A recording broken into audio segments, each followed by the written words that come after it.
के यूजेस पढ़े थे और उसके बाद में जो प्रेजेंट कॉन्टिन्यूअस टेंस था उसके बारे में अपन ने चर्चा की थी। आज भी अपन प्रेजेंट कॉन्टिन्यूअस के बारे में ही चर्चा करने वाले हैं। इसके यूजेस क्या है, कहाँ कहाँ ये यूज किया जाता है, उसके बाद में नेक्स्ट टेंस की ओर बढ़ेंगे। प्रेजेंट कॉन्टिन्यूअस में मैंने आपको बताया था कि इसकी हिंदी में जो पहचान होती है वो रहा है, रही है, रहे हैं, रहा हूं आदि शब्द आते हैं। और इंग्लिश में जो एडवर्ब होती है वो मैंने आपको बताया था कि at present. Adverb of time क्या होता है इस टेंस का,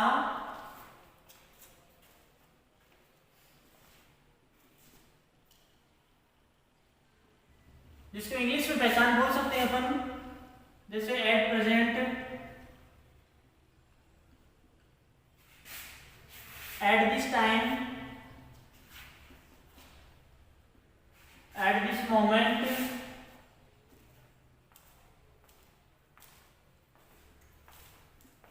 नाउ, nowadays,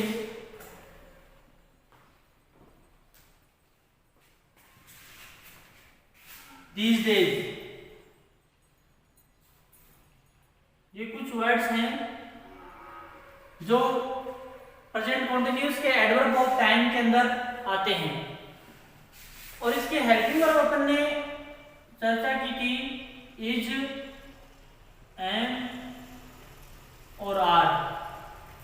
इज का प्रयोग होता है सिंगुलर सब्जेक्ट जैसे ही, शी, इट, नेम आदि के साथ में, और आई के साथ में अपन एम का यूज करते हैं। और आर का प्रयोग होता है प्लूरल सब्जेक्ट जैसे आई, वी, यू और दे, क्योंकि आई तो यहाँ एम के साथ आ जाता है। और इसकी जो मुख्य क्रिया थी वो मैंने आपको बताई थी V4, जिसको आप लोग V1 प्लस ING कहते हैं। यानी V जब वर्ब में ING लग जाता है तो वो V4 हो जाती है। V1, V2, V3 और V4, और एक होता है V5, क्रिया की पांचवी फॉर्म। जब क्रिया में एस या ES लगाते हैं, क्रिया में जब एस या ES लग जाता है तो वो वर्ब की फिफ्थ फॉर्म मानी जाती है। और इसी प्रकार क्रिया में जब ING लगता है तो वो वर्ब की चौथी फॉर्म मानी जाती है। अब बात करते हैं अपन, जैसे एग्जाम में कई बार सेंटेंस आ जाता है, ऐसा सेंटेंस बहुत बार पूछा गया है, लिसन,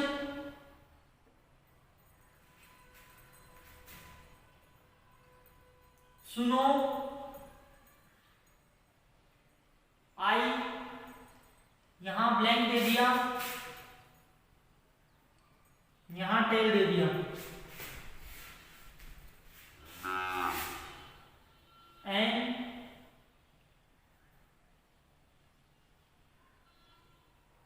इंटरेस्टिंग स्टोरी। नाउ इस प्रकार एग्जाम में पूछ लिया जाता है। तो यहां भी ये देखते हैं क्या, एक तो ये रीशन वर्ड पड़ा है, एक के लास्ट में नाउ दिया हुआ है। नाउ का मीनिंग होता है अब, ये कॉन्टिन्यूटी को शो करता है। तो ये देख करके अपने को पता लग गया है कि इसमें प्रेजेंट कॉन्टिन्यूअस का यूज करना है। और प्रेजेंट कॉन्टिन्यूअस में क्या आता है, is, am, are plus verb में ING। तो यहाँ आई के साथ में अपन क्या लगा सकते हैं, आई एम टेलिंग। तो क्या हो जाएगा, I am telling an interesting story. Now कई बार ऐसा आता है, ये सेंटेंस, ये वर्ड दिया हुआ रहता है, लुक, देखो। अगर कोई व्यक्ति अपने को कह रहा है, किसी थर्ड पर्सन के बारे में बता रहा है, किसी तीसरी वस्तु के बारे में अपने को डिनोट कर रहा है, तो उसके साथ में अपन प्रेजेंट कॉन्टिन्यूअस टेंस का यूज करते हैं। जैसे ऐसा सेंटेंस आता है, यहां ब्लैंक दे दिया और यहां आ गया रैन।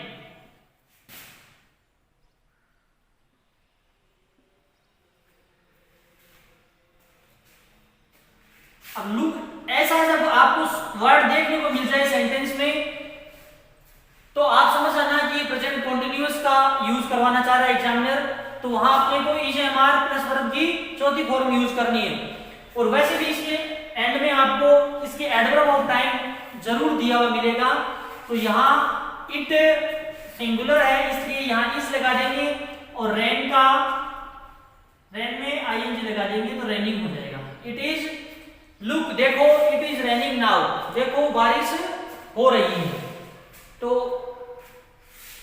एक एग्जांपल और देखते हैं अपन इसका।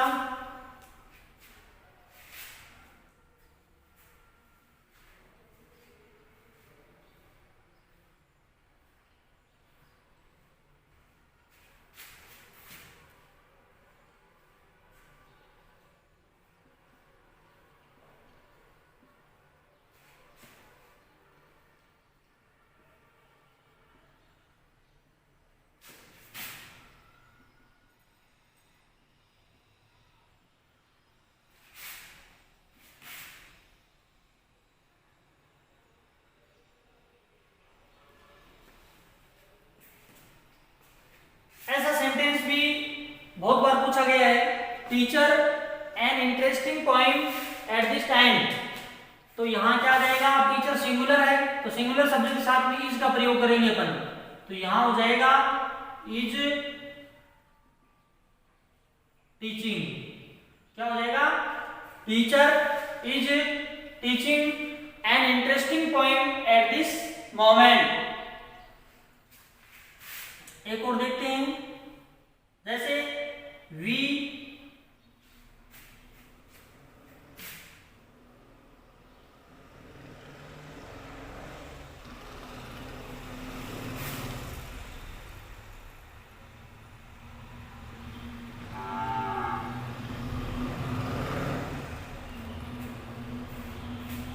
स्टडी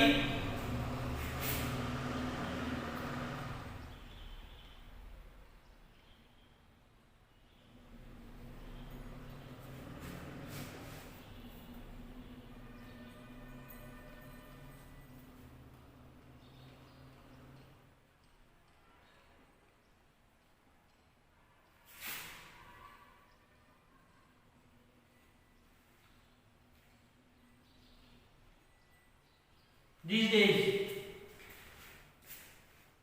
तो आपको अगर इस टेंस का यूज करवाएगा एग्जामिनर तो आपको एडवर्ब ऑफ टाइम जरूर दी हुई मिलेगी। अब यहाँ इस सेंटेंस के अंदर देखो these days दिया हुआ है, तो these days देखते ही आपको पता लग गया कि इसमें प्रेजेंट कॉन्टिन्यूअस का यूज होगा। और प्रेजेंट कॉन्टिन्यूअस में आपको पता है is am are plus V4 आता है। तो यहाँ अपन कर देंगे वी आर स्टडिंग। हम आजकल हमारे प्राचीन इतिहास का अध्ययन कर रहे हैं। ये इसका यूज था कौन सा टेंस का, प्रेजेंट कॉन्टिन्यूअस का। अब इसके बाद में अपन चर्चा करने वाले हैं प्रेजेंट परफेक्ट टेंस का। यानी प्रेजेंट कॉन्टिन्यूअस का मीनिंग क्या होता है कि जो काम, जिस काम की अपन चर्चा कर रहे हैं वो काम बोलते वक्त भी जारी है। यानी हम जिस समय बात कर रहे हैं, बोल रहे हैं, उस वक्त भी ये काम जारी है। तो वहां अपने को प्रेजेंट कॉन्टिन्यूअस टेंस का यूज करना होता है।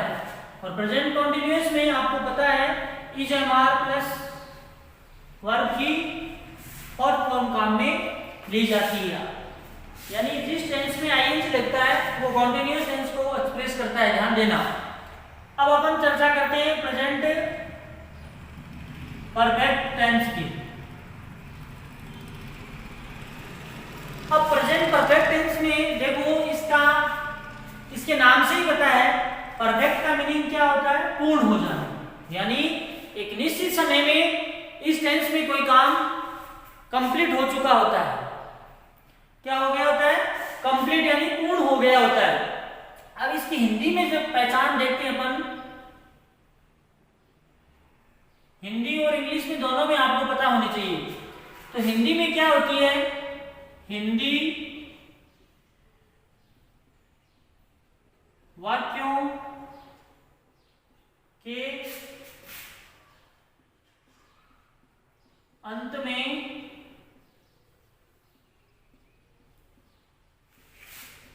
क्रिया के साथ चुका है, चुकी है, चुके हैं, चुका हूं, अथवा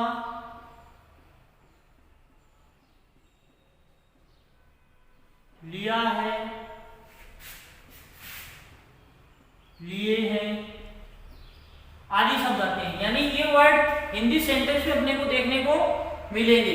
और इंग्लिश में इसकी एडवर्ब ऑफ टाइम क्या होती है, ध्यान देना। कुछ वर्ड्स होते हैं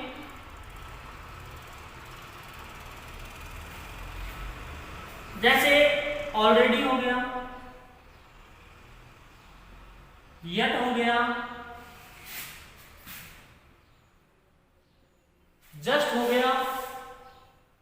ऑलरेडी, येट, जस्ट या जस्ट के साथ में नाउ आ जाता है। एक वर्ड होता है रिसेंटली। रिसेंटली का मतलब हाल ही में। एक हो गया टिल नाउ, ठीक है। एक आता है so far. Already, yet, just, just now, recently, till now, so far. कई की बार अप टू नाउ भी आ जाता है, वो भी इसी टेंस की एडवर्ब मानी जाती है। और हेल्पिंग वर्ब क्या होती है इस टेंस की, जिसको अपन हैज भी बोलते हैं शॉर्ट में। हेल्पिंग वर्ब होती है हैज और हैव। हैज का यूज कहां करते हैं, हैज का प्रयोग होता है सिंगुलर सब्जेक्ट के साथ। सिंगुलर सब्जेक्ट का मीनिंग क्या होता है, ही, सी, इट, नेम, इनके साथ में। और हैव का यूज होता है प्लूरल सब्जेक्ट, जैसे आई, वी, यू, दे।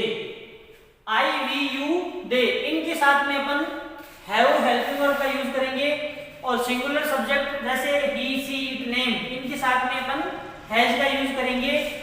और मुख्य जो क्रिया होती है, जो मैन वर्ब बोलते हैं जिसे, वो क्या होती है इस टेंस की, V3 होती है। ध्यान देना, मैंने आपको जब टेंस शुरू किए थे तब मैंने आपको एक चीज बताई थी कि डू, डज और डिड, इनके साथ में हमेशा V1 का प्रयोग होता है। किसका होता है, V1 आती है। और हैज, हैव और हैड, इनके साथ में हमेशा आपको वर्ब की थर्ड फॉर्म देखने को मिलेगी। कहीं भी देख लेना चाहे, अगर हैज, हैव, हैड, इनके जस्ट बाद में आपको टू मिलता है, जैसे किसी सेंटेंस में हैज टू आ गया या हैव टू आ गया या हैव टू आ गया, तब इनके साथ में आपको वर्ब की फर्स्ट फॉर्म V1 देखने को मिल सकती है। अदरवाइज आपको सिंगल जो अकेला जो हैज, हैव, हैड आएगा, उसके बाद में आपको वर्ब की थर्ड फॉर्म देखने को मिलेगी। तो ध्यान देना, हैज, हैव, हैड के बाद हमेशा वर्ब की थर्ड फॉर्म आती है। और डू, डज और डिड, इनके साथ में हमेशा वर्ब की फर्स्ट फॉर्म का यूज होता है। अब सेंटेंस स्ट्रक्चर क्या होती है देखते हैं अपन। जैसे सिंपल सेंटेंस की अगर बात करें,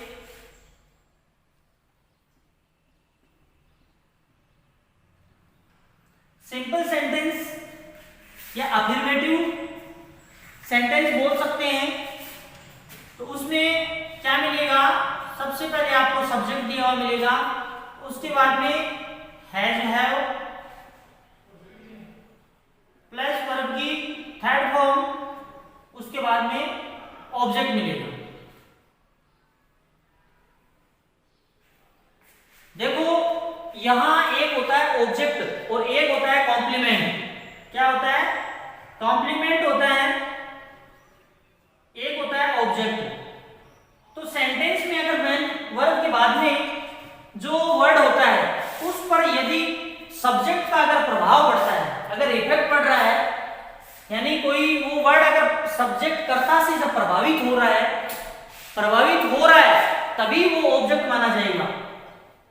अगर उस पर कोई ना कोई प्रभाव पड़ रहा है, इफेक्ट हो रहा है, तो वो ऑब्जेक्ट मानेंगे अपन उस वर्ड को। अदरवाइज वो शब्द किस में माना जाएगा? कॉम्प्लीमेंट में माना जाएगा। ये चीज आपको ध्यान रखनी है कि हर सेंटेंस में अपन ऑब्जेक्ट लिख रहे हैं तो ऑब्जेक्ट का आपको पता होना चाहिए। ऑब्जेक्ट कौन सा होता है? जिस पर सब्जेक्ट के कोई कर्म करने से या किसी कार्य करने से या सब्जेक्ट के डूअर होने से उस वर्ड पर अगर कोई प्रभाव पड़ रहा है, अगर वो शब्द प्रभावित हो रहा है, ठीक है, तो ही वो क्या होगा? ऑब्जेक्ट होगा। अदरवाइज क्या माना जाएगा? कॉम्प्लीमेंट माना जाएगा। जैसे एक छोटा सा एग्जांपल देता हूं कि राम, ध्यान देना, राम इट्स ए मैंगो। तो यहां जो राम है वो डूअर है। राम क्या है? डूअर है, सब्जेक्ट है। और मैंगो क्या है? मैंगो क्या है? एक फ्रूट है। फ्रूट का मतलब फल। तो ये मैंगो किसके द्वारा खाया जा रहा है? राम के द्वारा खाया जा रहा है। इसका मतलब राम का मैंगो पर इफेक्ट पड़ रहा है। तो ये इसको अपन क्या बोलेंगे? It's called object. ये क्या मानेंगे अपन? ऑब्जेक्ट। तो ऑब्जेक्ट का मीनिंग क्या होता है कि वो वर्ड जो सेंटेंस के सब्जेक्ट से प्रभावित होता है, यानी सेंटेंस का जो सब्जेक्ट होता है, वाक्य का कर्ता होता है, उसका उस पर कोई ना कोई प्रभाव पड़ता है, वो वर्ड ऑब्जेक्ट में आता है। जिस वर्ड पर प्रभाव नहीं पड़ता है वो वर्ड हमेशा कॉम्प्लीमेंट में गिना जाएगा। ये चीज आपको माइंड में रखनी है, ठीक है। यानी ऑब्जेक्ट क्या होता है? जिस पर कर्ता का प्रभाव पड़ता है, सीधा सा मीनिंग है। जिस पर कर्ता का प्रभाव पड़ता है वो तो होता है ऑब्जेक्ट, और जिस पर कर्ता का प्रभाव नहीं पड़ता है, यानी कर्ता चाहे काम करे या ना करे सेंटेंस में, वो अप्रभावित रहता है, तो उस वर्ड को अपन कॉम्प्लीमेंट कहते हैं। और कॉम्प्लीमेंट को हिंदी में बेटा क्या कहते हैं? पूरक कहते हैं। पूरक का मीनिंग होता है जो वाक्य को पूर्ण करने का काम करे, उसे अपन कॉम्प्लीमेंट के नाम से जानते हैं। अब ध्यान देना, ये सेंटेंस स्ट्रक्चर क्रिएट हो गई। सब्जेक्ट आएगा, हैज आएगा, और वर्ब की थर्ड फॉर्म आएगी और ऑब्जेक्ट आ जाएगा, ठीक है। उसके बाद में अदर वर्ड में और कुछ आ सकता है। जैसे एक सेंटेंस है, हिंदी का सेंटेंस देखते हैं अपन। आपने कहा मैंने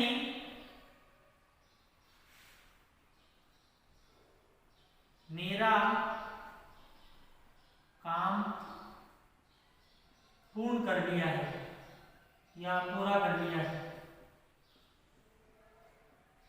इस सेंटेंस को अपन ऐसे भी कह सकते हैं, मैं मेरा काम पूरा कर चुका हूं या पूर्ण कर चुका हूं। ध्यान देना, तो अब यहां सब्जेक्ट क्या आएगा? मैं, आई को क्या बोलेंगे अपन? मैंने।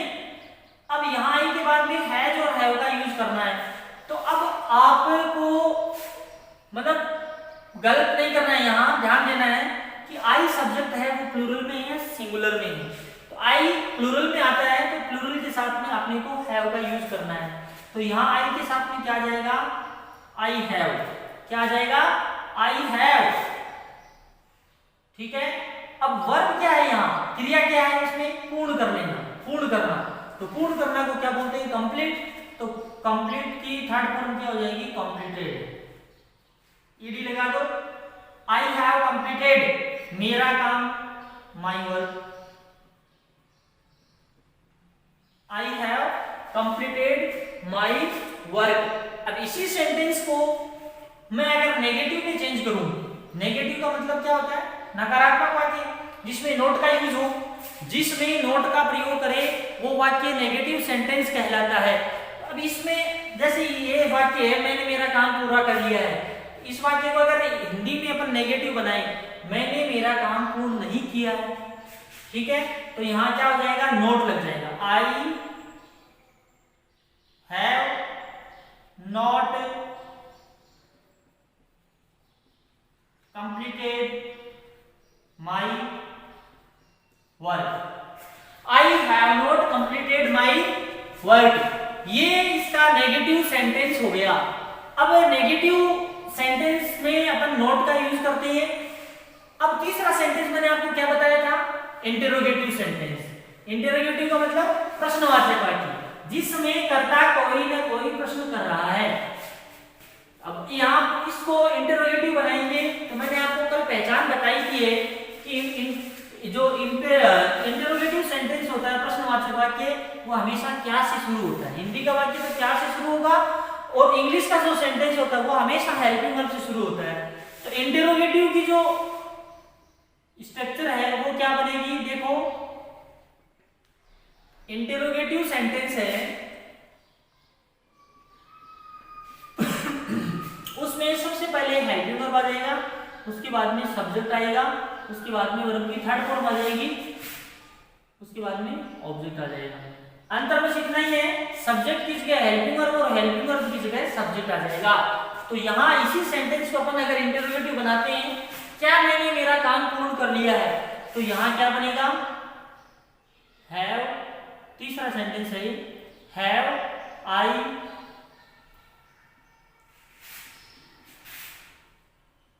Completed my work. लास्ट में क्वेश्चन मार्क आता है, ये ध्यान देना, have I completed my work. अब एक चौथा सेंटेंस है, पहले तो अपन ने सिंपल सेंटेंस में नोट का यूज किया था, अब यहां अपन इंटेरोगेटिव में नोट का यूज करेंगे। तो ये फिर क्या बन जाएगा, क्या मैंने मेरा काम पूर्ण नहीं किया है, तो क्या हो जाएगा, हैव आई नॉट। सब्जेक्ट और मैन वर्ब के बीच में हमेशा नोट आता है, ध्यान देना, सब्जेक्ट और मैन वर्ब के बीच में नोट आएगा। Have I not completed my work, लगा दिया। अब पांचवा होता है, पांचवा सेंटेंस कौन सा होता है आपको पता है, अपन ने चर्चा की है, WH वर्ड इंटेरोगेटिव। तो WH वर्ड इंटेरोगेटिव में क्या होगा, जो ये स्ट्रक्चर लगाई है उससे पहले अपन WH वर्ड जोड़ देंगे। क्या जोड़ देंगे, WH वर्ड में ये सेंटेंस स्ट्रक्चर हो जाएगी, WH word plus helping verb plus subject plus V3 other than object, और ये क्वेश्चन मार्क लगा देंगे। ये सेंटेंस स्ट्रक्चर किस में फॉलो करनी पड़ेगी, WH वर्ड वाले में। अंतर इतना ही होता है कि जो अपन ने तीसरा सेंटेंस बनाया उससे पहले WH वर्ड आ जाएगा। क्या आ जाएगा, WH वर्ड आ जाएगा। जैसे मैंने मेरा काम पूर्ण कैसे किया है, या कैसे कर लिया है, या क्यों किया है, ठीक है ना। तो क्यों से अगर बनाते हैं अपन, तो क्यों को इंग्लिश में क्या बोलते हैं, वाई। वाई के बाद में जो तीसरा सेंटेंस है वो एग्जैक्टली जाएगा, why have I completed my work. Why have I completed my work, ठीक है। छठा सेंटेंस है, इसमें अपने को नोट जोड़ना है। क्या जोड़ना है, नोट का प्रयोग करना है, और नोट का प्रयोग करते हुए तो हो जाएगा, why have I not completed my work. Why have I not completed my work, मैंने मेरा काम पूरा क्यों नहीं किया है। तो यहां WH वर्ड से इंटरोगेटिव हो गया, WH वर्ड इंटरोगेटिव नेगेटिव हो गया। ये जो नोट आ रहा है, जो 6 सेंटेंस है, उसमें अपन ये आई के पहले भी लिखा सकते हैं, why haven't I completed my work, ऐसे भी किया जा सकता है, इसमें कोई दिक्कत नहीं है। तो ऐसा ये है। अब देखो, ये तो था हिंदी से इंग्लिश में। अब बात करते हैं अपन डायरेक्ट यूजेज किया जाते हैं। वो जो सेंटेंस यहाँ इसका यूज कहाँ होता है, वो सेंटेंस जो एक निश्चित समय में पूरा हुआ है और उसका प्रभाव वर्तमान में भी जारी है, यानी उसका जो अपन ने काम किया है उसका प्रभाव अभी भी वर्तमान में भी अपने को दिख रहा है सेंटेंस के अंदर। तो वहां उस कंडीशन में अपन प्रेजेंट परफेक्ट टेंस का यूज करेंगे। प्रेजेंट परफेक्ट टेंस में जैसे आपने कहा कि आई यहां ऑलरेडी लगा दिया मैंने, यहां ब्लैंक दे दिया, यहां verb they the learn.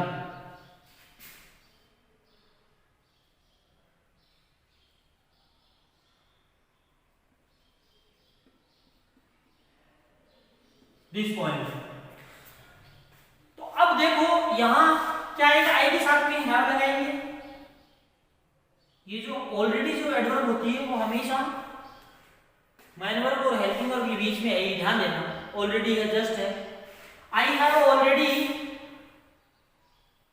Learned, I have already learned this point. मैं पहले ही इस कविता को याद कर चुका हूं।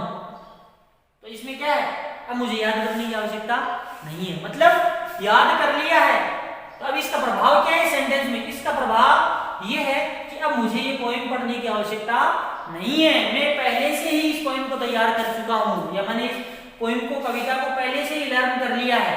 ठीक है ना। तो इस प्रकार ये मैन यही है कि मैं जो सेंटेंस है, कोई काम इस टेंस में एक निश्चित समय में कंप्लीट हो जाता है और उस काम का प्रभाव हमें वर्तमान में भी देखने को मिलता है, हमें वर्तमान पास्ट में पूरा हुआ है। अभी ये जो स्टूडेंट है इसने ये पोएम पास्ट में यानी पास्ट टाइम में कुछ समय पहले याद की है, लेकिन उसका जो याद करने का जो काम था, सीखने का, उसका प्रभाव अभी भी वर्तमान में भी जारी है। उस कंडीशन में अपन प्रेजेंट परफेक्ट टेंस का यूज करते हैं, ये ध्यान में रखना है आपको। मैन मोटो इस टेंस का यही है। ठीक है ना। जैसे एक सेंटेंस है, सी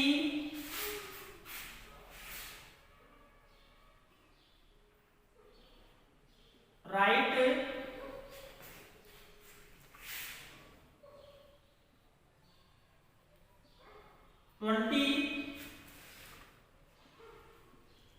points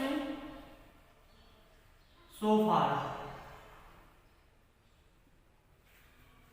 तो यहां क्या होगा, इसमें हो जाएगा सी हैज, राइट की थर्ड फॉर्म क्या हो जाएगी, रिटन। तो सी has written 20 points so far, वह अब तक, सो फार का मीनिंग क्या होता है, सो फार को हिंदी में क्या कहते हैं, ध्यान देना। सो फार यानी अब तक,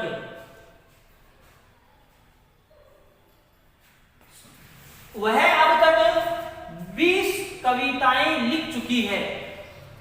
तो मतलब 20 तो लिख ली, लेकिन अभी भी वर्तमान में भी वो क्या है, लिख रही है, उसका काम जारी है। तो ऐसे कंडीशन में अपन किसका यूज करते हैं, प्रेजेंट परफेक्ट टेंस का यूज करते हैं। जैसे एक सेंटेंस और देखते हैं,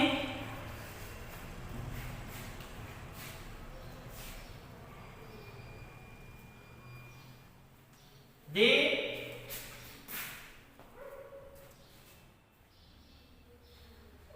टेक देयर लंच। यहां मैंने ऑलरेडी लिख दिया। ठीक है। तो यहां क्या हो जाएगा, they have already taken their lunch, वे पहले ही अपना लंच ले चुके हैं, दोपहर का खाना, दोपहर का भोजन ले चुके हैं। तो ये यहां इसके कुछ 2-4 सेंटेंस हैं, वो अपन नेक्स्ट वीडियो में, नेक्स्ट क्लास में अपन डिस्कस करेंगे। तो ये कंप्लीट होता है आपका प्रेजेंट परफेक्ट टेंस।